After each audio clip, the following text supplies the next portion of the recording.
BJP मुसलमानों की नफरत पर जीतती है और मुसलमानों के नाम निहाद मसीहा मुसलमानों के 90% ज़्यादा वोट हासिल करते हैं, मगर फिर भी इस ऐवान के दरवाजे नहीं खुलते मुसलमानों के लिए और सिर्फ 4% मुसलमान जीत कर आते हैं। सर, संविधान सिर्फ एक किताब नहीं है जिसे चूमा जाए, संविधान एक किताब नहीं है जिसे दिखाया जाए, संविधान एक सिंबल भी है, मगर संविधान एक हमारे बुजुर्गों के ख्वाबों की किताब है। हमारे जमहूरियत को हमारे बुजुर्गों ने इस तरह समझा, हमारे फाउंडिंग फादर्स ने इस तरह जमहूरियत को समझा कि इसमें हर समुदाय और मजहब और समाज के मानने वाले लोगों की राय को शामिल किया जाएगा इस मुल्क को चलाने के लिए, मगर इस ऐवान में सिर्फ 4% मुसलमान जीत कर आते हैं।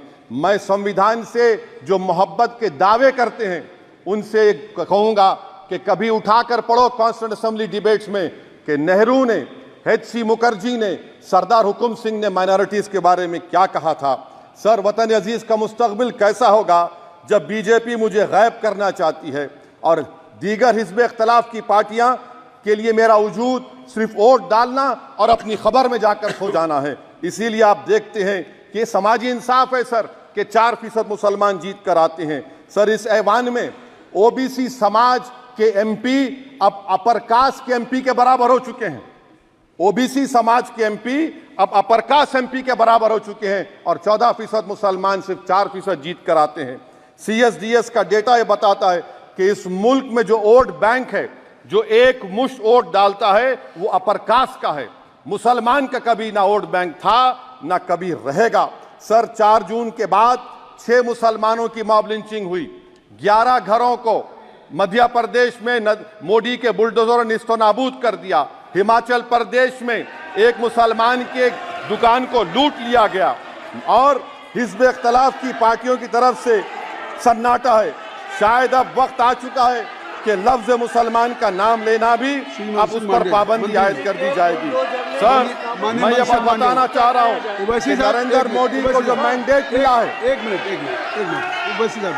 आप लोग बैठ जाएं, कृपया आप लोग बैठ जाएं। श्री मनसुख मांडविया जी, आप लोग बैठ जाएं, कृपया माननीय सदस्य बैठ जाएं। श्री मनसुख मांडविया जी, मनसुख मांडविया जी, कृपया आप लोग बैठ जाएं।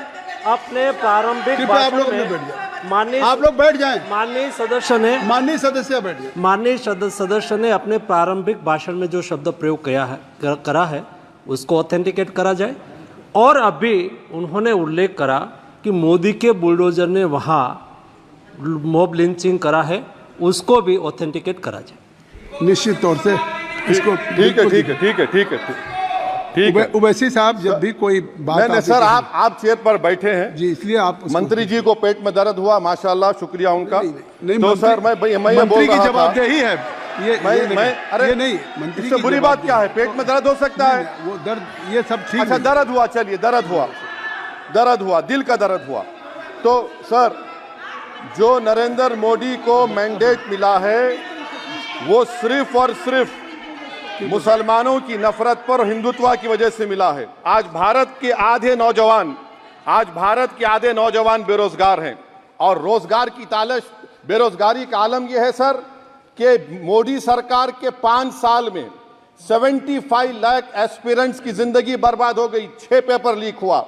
बेरोजगारी का आलम यह है सर कि रशिया जा रहे हैं, वहां जाकर अपनी जानों को दे रहे हैं। बेरोजगारी का आलम यह है कि नरेंद्र मोदी रोजगार का कैंप चलाती है नौजवानों के लिए कि तुम इजराइल में जाकर काम करो, उनको कैनन फॉडर बना रही है ताकि फलस्तीनियों की जायदादों को हड़प कर सके।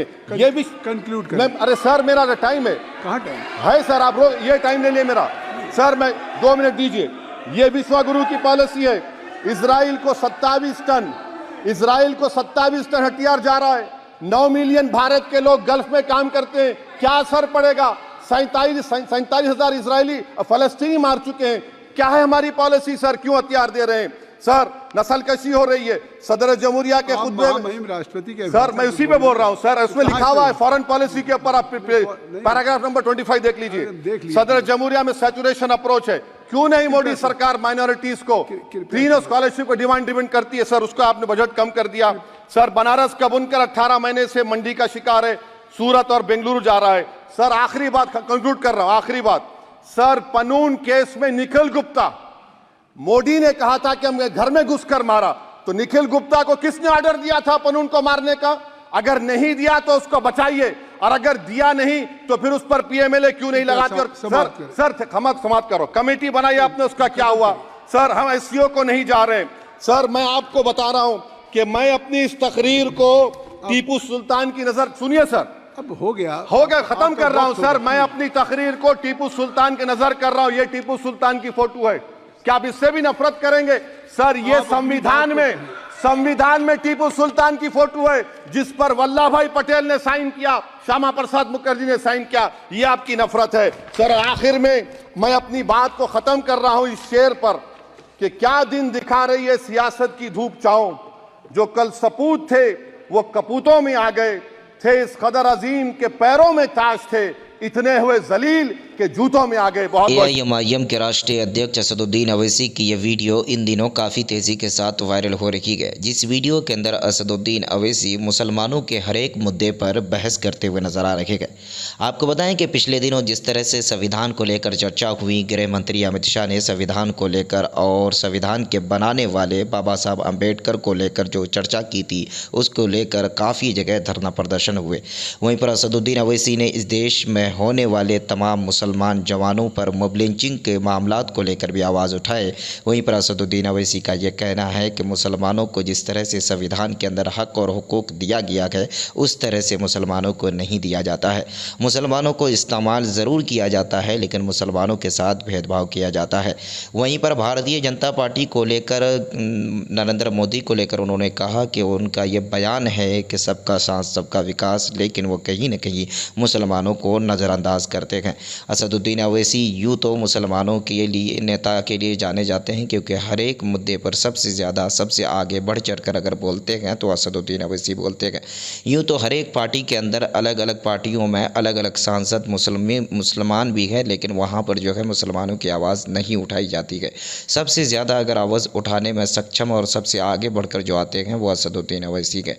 बाकी ये वीडियो जो है पुरानी है, जिस वीडियो के अंदर संविधान को लेकर बात की गई है, वहीं पर मॉब लिंचिंग को लेकर बात की गई है, वहीं पर जो है मुसलमानों को लेकर बात की गई है।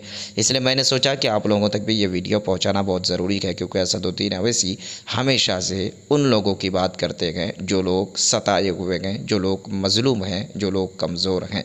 असदुद्दीन अवैसी ख़ास करके उन लोगों की आवाज़ बनते हैं जो लोगों का कोई सहारा नहीं होता। उन लोगों को लेकर असदुद्दीन अवैसी सबसे आगे बढ़ चढ़ कर बोलते हैं। बाकी आपकी क्या प्रतिक्रिया है इस वीडियो को लेकर, आप कमेंट बॉक्स में जाकर ज़रूर बताइए। वीडियो को शेयर कीजिए, चैनल को सब्सक्राइब कीजिए। मिलते हैं एक नई वीडियो नई अपडेट के साथ। जब तक के लिए जय हिंद साथियों।